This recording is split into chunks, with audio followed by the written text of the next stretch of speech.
Nastavili smo s preobrazbom naših pacijentica. Sljedeća stanica Ljerkina makeovera je dentalni centar Štimac, u kojem će se stomatolozi pobrinuti da njezin osmijeh postane besprijekoran. Možemo vidjeti kakva je situacija u ustima, molim vas otvorite. S obzirom da ima puno posla ovdje, bilo bi najbolje da prvo napravimo jednu 3D snimku vaše čeljusti, pa da bolje znamo u kojem će smjeru terapija ići. Digitalni sustavi slikanja su mnogo sigurniji i ekološki prihvatljiviji od filmskih, zbog nekorištenja kemikalija kao i minimalnog zračenja.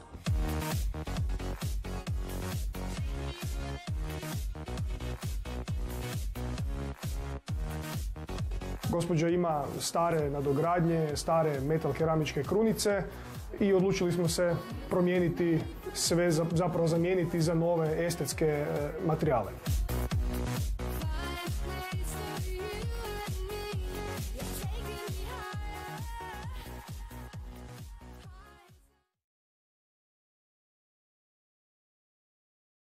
Tijekom proteklih tjedan dana, Ljerka je često posjećivala dentalni centar, kako bi na vrijeme dobila zube kakve je oduvijek željela.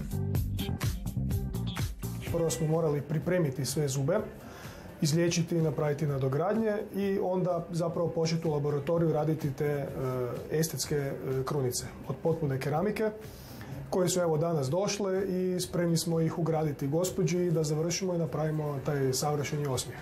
Krunice su porculanske nadoknade koje se postavljaju na oštećene zube. Nakon uzetog otiska i izrade krunice se ugrađuju na pripremljen zub, čime se postiže njegova savršena funkcionalnost kao i estetika.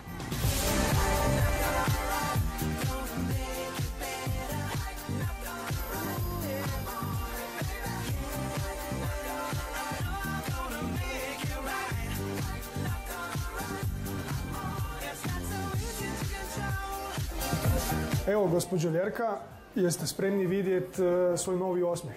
Jesam. Evo ga. Izvolite. Hvala.